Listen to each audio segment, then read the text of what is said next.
السلام علیکم ورحمۃ اللہ وبرکاتہ۔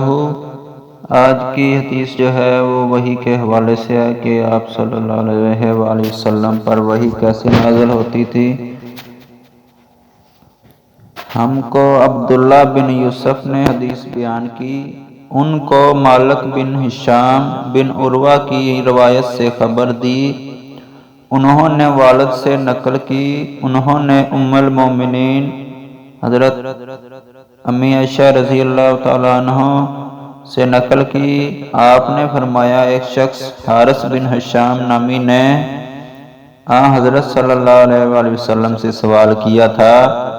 کہ یا رسول اللہ صلی اللہ علیہ وآلہ وسلم، آپ پر وحی کیسے نازل ہوتی ہے؟ آپ صلی اللہ علیہ وسلم نے جواب میں فرمایا کہ وحی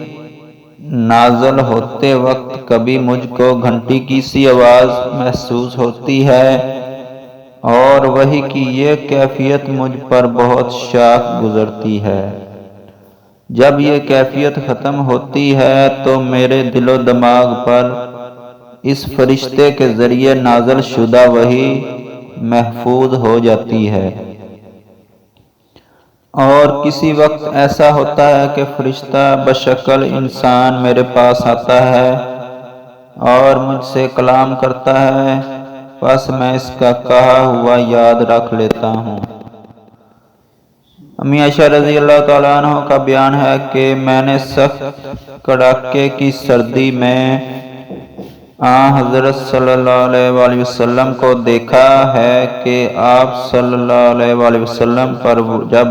وحی نازل ہوئی اور جب اس کا سلسلہ موقوف ہوا تو آپ صلی اللہ علیہ وآلہ وسلم کی پیشانی پسینے سے شرابور تھی، یعنی سخت سردی میں جب وحی نازل ہوتی تو آپ صلی اللہ علیہ وسلم کی پیشانی پر پسینہ آ جاتا جیسے گرمیوں میں آ جاتا ہے۔ تو یہ وحی کی جو حالت یہ بیان کی گئی ہے، یہ صحیح بخاری کی حدیث ہے، حدیث نمبر 2 وحی کے حوالے سے ہے۔